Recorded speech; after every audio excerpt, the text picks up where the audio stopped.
जैसे अब ये सत्संग आप सुन रहे हो और ऐसा लगता है कि ये कथा तो बहुत बार सुन ली, गुरु जी पिछली बार भी ऐसा सुनाया था। अरे 100 बार सुन ले, सुबह रोटी खाई भूख लगी, शाम में फिर भूख लगी है तो आप समझ तो नहीं था आपकी आत्मा पर फिर कोई जबरदस्त दबाव आ गया।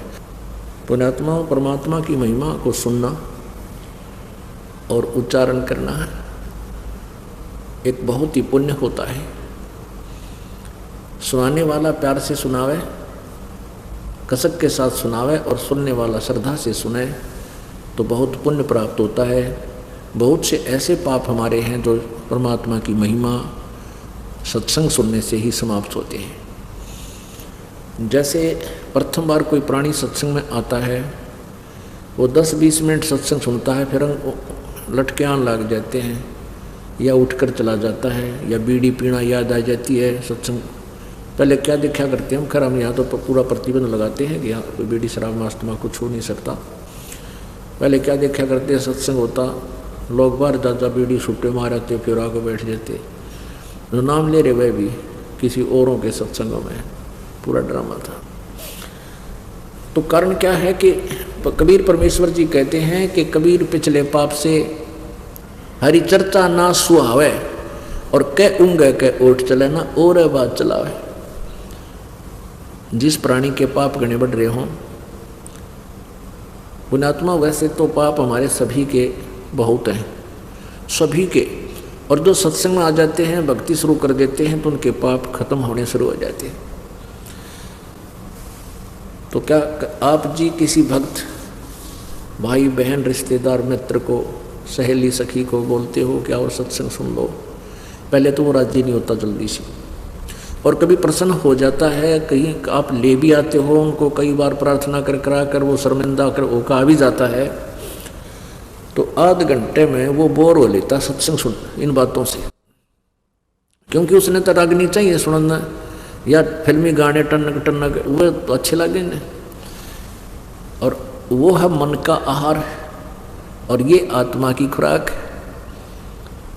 तो क्या करेंगे, थोड़ी देर तो सुनेगा, फिर या तो लटके लेने लग जाएगा या फिर अपने मित्र सहेली से कहेगा कि कितनी देर और होगा सत्संग, यानी कोई ऐसा जिक्र करेगा जिससे दूसरा डिस्टर्ब होगा भक्त, तो वो भक्त न्यू कहेगा भाई बोला मत, सत्संग सुन दे, हमने आनंद आ रहा है सत्संग सुनने दे। तो वो फिर इंसल्ट मान कर खड़ा हो जाएगा, मैं चालू बाहर बैठूंगा। तो परमात्मा कहते हैं कबीर पिछले पाप ते हरि चर्चा ना सुहावे कह उंगे कह उठ चले ना और बात चलावे। तुलसी साहब कहते हैं तुलसी पिछले पाप से हरि चर्चा ना बावे और जैसे जबर के बेगते भाई भूख विदा हो जावे। जैसे किसी को मलेरिया बुखार हो जाता है तो उसको आहार रोटी भी कड़वी लगती है, सब्जी भी कड़वी लगती है, उसको सेब संतरे खिलाना चाहिए वो भी कड़वा लगता है, और मनुक्खा दाख भी उसको कड़वी लगती है। कारण क्या है कि ना मनुक्खा दाख कड़वी है, ना रोटी कड़वी, ना सब्जी कड़वी है, वो तो जीवन दाता है। ना सेब कड़वे ना संतरे कड़वे। उसके बुखार ने उसके शरीर की व्यवस्था को इतना बिगाड़ दिया कि मीठी पदार्थ भी उसको कड़वा लगता है। पुण्यात्मा इसी प्रकार जिनके पाप कर्म घने हैं उनको ये परमात्मा के सत्संग रूपी मनुक्खा दाख ये भी अच्छी नहीं लगती। अब जैसे बुखार के कारण उसको स्वादिष्ट पदार्थ भी कड़वे लग रहे हैं तो उसका समाधान क्या है कि कड़वी कुनीन खानी पड़ेगी। मलेरिया बुखार हो गया ना, कड़वी कड़वी कुनीन ही खाने से वो जान बचेगी, बुखार उतरेगा, उसका जबर कम होगा। न चाहते हुए भी फांका मारना पड़ेगा कड़वी कुनीन का, और फिर कुछ ही दिन के बाद फिर धीरे धीरे बुखार यानी जबर कम होगा, वो रोटी खाने लग जाएगा। और जब कति स्वस्थ हो जाएगा वो कड़वी कुनीन खा के फिर देखना सूखी रोटी भी चाहे सब्जी भी ना हो समय पर नहीं खा जाएगा रुचि से, क्योंकि भूख लगेगी, स्वस्थ हो गया। तो इसी प्रकार पुण्यात्माओं जिनके पाप गणे बढ़ गए उन प्राणियों को सत्संग अच्छा नहीं लगता, कुनीन जैसा कड़वा लगता है। और ये सत्संग के वचनों में एक मेडिसिन भी है इन पाप नाशकरण की, इसको न चाहते हुए सत्संग को सुनना चाहिए, चाहे मन तो कितनी बकवाद करे, इसकी तो आदत से, ये तो कहा कर ना ढीठ है। तो अब ना चाहते हुए सत्संग सुनाए, जैसे कुनीन खानी आवश्यक है और कुछ दिनों में देखना, क्योंकि इस परमात्मा की महिमा सुनने और सुनाने से हमारे पाप नष्ट होते हैं। कुछ ऐसे पाप हैं जो वाणी से ही नष्ट होते हैं, इसलिए ज्ञान यज्ञ अति आवश्यक है। 5 यज्ञ आवश्यक है। एक यज्ञ है धर्म की, एक यज्ञ है धर्म की, और दूसरी यज्ञ है ध्यान, और तीसरी यज्ञ हवन की, चौथी यज्ञ प्रणाम, और 5वीं यज्ञ ये ज्ञान है। एक यज्ञ है धर्म की, यानी यहाँ पर 500 यज्ञ होती हैं प्रत्येक समागम में। यहाँ क्या होता है कि यहाँ पर पिछली बार जो है 3 क्विंटल यानी 32 पीपे जो है घी के हवन हुए थे, 15 लीटर का एक पीपा, यानी 3 क्विंटल का घी का, देसी घी का हवन हुआ। ये हवन यज्ञ है। अब भी जितने पाठ होते हैं उस हिसाब से, और फिर कुछ ज्योति चढ़ाते हैं भक्तजन अपना हवन कराने के लिए, उनका इकट्ठा भी करते हैं, और वैसे भी लगातार ज्योति चलती रहती है अखंड दिन रात। यहाँ पर ये सामने जो ज्योतियाँ चल रही हैं, जैसे 300 पाठ हो गए तो 1 किलो का 3 दिन में हवन हो जाता है। 3 दिन अखंड हवन चलेगा। तो ऐसे 300 पाठों की 300 किलो जो है ना घी हम हवन करते हैं, तो 3 क्विंटल घी हवन हो जाता है एक समागम में। 1 महीने में 6 क्विंटल।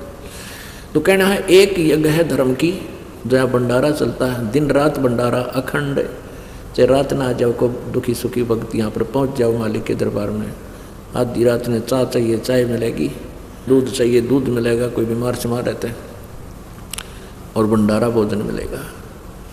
परमात्मा के बच्चा ने मिलकर ये सेट बना लिया, पंखे ला लिए हैं, बढ़िया मैट बिछाए रखे अपने परमात्मा की प्यारी आत्माओं के लिए, और बैठा कर मालिक अपनी चर्चा सुना रहा है अपने बच्चों को।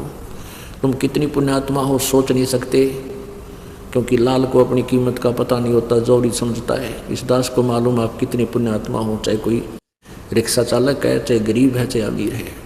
अमीर और गरीब होना अलग बात है, लेकिन भक्ति संस्कार आपके एक जैसे हैं, बहुत अच्छे।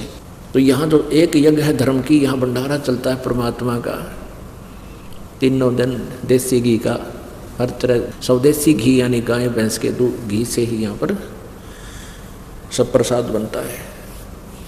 और दूसरी यज्ञ है ध्यान। आप ये सत्संग सुनते हो, ये मेडिटेशन का भी काम करता है, क्योंकि जब सत्संग सुनते हो तो परमात्मा का चिंतन होता है, प्रभु के बारे में जानकारी होती है, अंदर अंदर एक विशेष कसक पैदा होती है, रह रहकर मालिक का ध्यान ही आता है, परमात्मा ने ये किया, परमात्मा ऐसे थे। तो ये भी ये एक मेडिटेशन, यही मेडिटेशन होता है।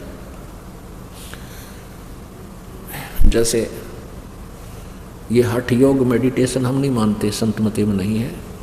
परमात्मा कहते हैं साधो मुझे सो सतगुरु मन भावे, जो सहज समाध बतावे, आँख ना मुंदे कान ना रुंदे, ना अनहद उलझावे। अनहद कहते अंदर कान आँख मीच कर अंदर वाणी सुनो, अनहद नाद सुनो, कहते इनमें जो उड़ जाता है वो मुझे अच्छा नहीं लगता, वो ठीक नहीं है। जो सहज समाध बतावे। सहज समाध कैसे होती है? जैसे हाली बीज धुन और पंथी से बतरावे, और वह में खंड पड़े नहीं, ऐसे ध्यान लगाओ। It is meditation. जैसे हाली बीज बोता है, हल के पीछे, बैलों के पीछे एक हल होता है, हल के पीछे एक पाइप सी होती है जिसमें अगर बीज छोड़ दे उसने ओरना बोला गया। और जैसे रास्ते के साथ साथ उसने हल जोत रखा है, और कोई अतिथि आ जाता है, पंथी राह चलता, और कोई बात पूछता है, रास्ता पूछता है, तो वो उससे बात भी कर रहा है, और साथ में एक हाथ से बीज को छोड़ता हुआ अपने हल को नहीं रोकता। वो उसका ध्यान तो अपने बीज में है, हाथ ऐसे सेट कर रखा है उसने, उसका ध्यान है, बैलों को भी टोक देता है, और उस पंथी को रास्ता भी बता रहा है, आप सीधे चले जाना, आप ऐसे करना, लेकिन रह रहकर ध्यान उसका बीज छोड़ने पर है, कहीं ज़्यादा कम ना छूट जाए हाथ से। जैसे हाली बीज धुन पंथी से बतलावे, वाम खंड पड़े नहीं ऐसे ध्यान लगावे। जो पतिव्रता पति से राती आन पुरुष नहीं भावे, बस पी हर में सुरत प्रीतम में ऐसे ध्यान लगावे। This is meditation, it is meditation. ये ध्यान समझ लेना कैसा है हमारा ध्यान। अब जैसे आप वैसे सिमरन करते ही हो, जब आप किसी काम करते हो, कोई भी कार्य करते हो, ऑफिशियल काम में ज़्यादा डिस्टर्बेंस मानते हैं, लेकिन ऑफिशियल काम करते करते भी वह कसक मान की रह कर अंदर रहनी चाहिए हमारे। अब इस बात को आप समझ जाओगे। एक व्यक्ति ने 50,000 रुपये लोन लिया, लड़की की शादी और सारी व्यवस्था करनी थी, तिजोरी में यानी सेफ में रख दिए, और चलते समय कहीं जाना था निमंत्रण देने के लिए, सेफ खोल कर किराया निकाला और जल्दी का मारा कि किसी कारण से वो लॉक करना भूल गया सेफ को और पहुंच गया 200 किलोमीटर। उस पुराने समय की बात है। चल आजकल भी ऐसा ही है, तो आजकल तो मोबाइल हो गया, जब फ़ोन करते संभालिए चाबी ने, यानी पुराने समय की बात है। तो वो चला गया अपनी रिश्तेदारी में लगभग 200 किलोमीटर। शाम के समय उसको याद आया जब खाना खाने लगा, अकोत्तरे की चाबी भूलिया मत, और तिजोरी सेफ खुली छोड़ा ही। भगवान कोई निकम्मा आदमी ना घुस जा, बच्चे दरवाज़ा खुला छोड़ कर चले जाए, मकान का कोई आना जार पता नहीं, ऊपर से शादी आ गई और ये मुश्किल से उधार में लोन मिला था और कोई पैसा मिलेगा नहीं, तो उसको कितनी चिंता। अब वो रिश्तेदारों से बात भी कर रहा है, लेकिन तिजोरी से दिमाग नहीं हटता उसका, उस सेफ से अलमारी से दिमाग एक सेकंड भी उसकी टेंशन हटती नहीं। वो टेंशन समझो, ये टेंशन जो है ये है हमारा मेडिटेशन, ये सहज समाधि है। या अटायत भी ना हटे, जब आपका या कसक लग जाएगी, वो कसक कैसे लगेगी। आगे गए ना बावड़े रहते भी सब जाही, बिन साहिब की बंदगी की ठोर ठिकाना नहीं। जैसे मोती ओस का ऐसी तेरी आव, गरीबदास कर बंदगी बहुर ने ऐसा दाव। अब परमात्मा की बारे में जब हमारे हृदय या जगह बन जाएगी कि ना तो मनुष्य जीवन बार बार मिलेगा, और मनुष्य जीवन मिल गया तो ज्ञान नहीं मिले कि मनुष्य जीवन चाटाएंगे खाम, वो तो फिर एक पशु जैसा धंधा तो असंख्य बार जन्म हो जाओ मनुष्य का। जैसे मोक्ष नहीं हुआ, परमात्मा प्राप्ति नहीं हुई, तो आपके अंदर एक विशेष कसक बनेगी। और ये कसक जो है, जैसे आप कोई ऑफिशियल काम भी करते हैं तो भगवान की भूल नहीं पड़ सकती, भले ही सिमरन नहीं हो सकता, लेकिन वो चिंतन नहीं छूट सकता। परमात्मा की याद भगवान ने ऐसा है, वेदों में ऐसा लिखा है। ये रह रह कर हमने तो एक ऐसा माहौल बनाना है, एक ऐसा रूटीन बनाना अपने दिमाग का कि ये बकवादा तट के भगवान के चरणों में ही लगा रहे। ये मालिक की वाणी याद आने लग जाएंगी जब आप कोई रिटर्न कार्य करते हो। सुखदेव ने 84 भुगती बना पजावे खरवो, तेरी क्या बुनियाद पुरानी तू पेंडा पंथ पकड़वो। कि इस तरह की बातें याद आवेंगी कि सुखदेव जैसे ऋषि भी सत्साधना ना करने से गदा बना कुमार के माटी डोई, और परमात्मा कहते तेरी क्या बुनियाद पुरानी तू पेंडा पंथ पकड़ो। पेड़ा माने पंथ माने वे ऑफ वर्शिप, पूजा की विधि, पूजा का मार्ग, ये अकॉर्डिंग टू द शास्त्र, ये पकड़। तेरी क्या बुनियाद है, तू अटपट करने लग रहा है, अपनी मनमर्जी से साधना कर रहा है। तो कहने का भाव ये है पुण्यात्माओं, परमात्मा की जो वाणी कहते हैं, एक यज्ञ है धर्म की, दूसरी यज्ञ है ध्यान, और तीसरी यज्ञ है हवन की।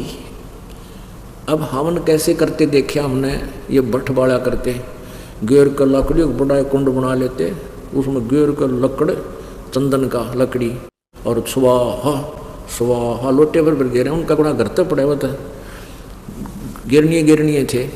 अब उस लकड़ी के द्वारा हवन करने से लकड़ी भी जलती है, लकड़ी से कार्बन डाइऑक्साइड पैरेलल बराबर बनती जा रही है। और हम हवन कैसा करते हैं, एक 100 ग्राम इसमें मेरे ख्याल में 100 ग्राम रुई नहीं लगी हमारी इन ज्योतिया में, ज्योति जला रखी। और इसमें अब के लगभग 2.5 क्विंटल से भी ज़्यादा हवन होगा। पिछली बार 3 क्विंटल और 30 किलो किया था हवन। तो मुश्किल से 200 ग्राम 150 ग्राम जो है ना रुई लगी होगी, और 3 क्विंटल से भी 30 किलो ऊपर हवन हो गया। और जब लकड़ियाँ तो करीबन मान 1 क्विंटल गेला लकड़ी जो फूकनी पड़े इनमें, तो वो कार्बन डाइऑक्साइड साथ में। तो परमात्मा ने जो तरीका बता रखा है कि एक ज्योति लगा दो, हवन हो रहा है। हवन घी के प्रज्वलित होने से ही हवन होता है। भगवान की चर्चा कभी करो, किसी समय करो, वो अलग है, वो ज्ञान चर्चा है। तो तीसरी यज्ञ है हवन की, या हवन भी होता। चौथी यज्ञ प्रणाम।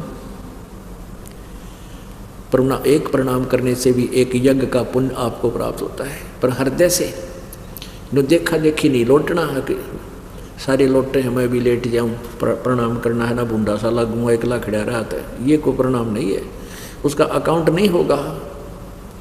कहते हैं जय गोपाल दंडवत करो, चाहे पैरा पड़ प्रणामे, पर दुआ करो दिल पाक से है, वो असला असल सलाम। जब प्रणाम करो दिल पाक से, पवित्र हृदय से, सच्चे दिल से, अपना परम कर्तव्य जानकर, इस मिट्टी को मिट्टी जानकर और प्रणाम करो। इससे अभिमान खत्म होगा। अभिमान जीव का सबसे बड़ा शत्रु है। जब तक हमारे अंदर अहंकार है, भगवान निकट नहीं आ सकता।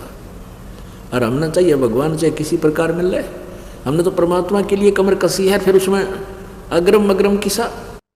जो बच्चा मिलिट्री में भर्ती हो गया और वहाँ जाकर वो सारी रिहर्सल करवाते हैं, उससे सारे ऐसे कोनियों के बल भी चलवाते हैं, रस्सों पर भी कुदवाते हैं, ऐसे पकड़ कर भी ऊपर, यानी सारी प्रैक्टिस कराते हैं ताकि मार ना खाओ बालक। कभी आमना सामना होगा जो शत्रु थे, जो हर दाव लगा ले, सब तरह ट्रेंड हो। तो दास भी आपको यहाँ ट्रेंड करना चाहता है कि जब काल के साथ आपका आमना सामना होगा, यानी यहाँ से हम जब चलेंगे तो आप मार ना खा जाओ। अब जब फौज में भर्ती होए गया तो फिर नखरे किसे भाई, सारी क्रिया करनी पड़ेगी, वहाँ अपनी ना चले। तो ऐसे यहाँ भी आपने प्रवेश पाए लिया तो हमने हर तरह से अपने आप को ढालना पड़ेगा जो परमात्मा के नियम हैं। तभी हम सही सिपाही होंगे, तभी हम सही भक्त होंगे। तो पुण्यात्मा 5वीं यज्ञ है ज्ञान की। अब ये ज्ञान यज्ञ जो आपका चल रहा है, सत्संग रह कर सुनाया जाता है, इसका बहुत पुण्य आपको मिलता है। और हमारा कोई सिर में दर्द नहीं, 4-4 घंटे 5-5 घंटे सत्संग करूँ दिन में, और फिर आप जी से साथ साथ आपसे मिलता हूँ, कुशल मंगल पूछता हूँ। तो आपको यहाँ बुलाने का उद्देश्य है कि डॉक्टर को पता होता है कि ये रोग कटेगा कैसे मरीज का, तो वो हर ट्रीटमेंट समय पर देता रहता है, तभी वो स्वस्थ कर देता है। तो ये ज्ञान यज्ञ है।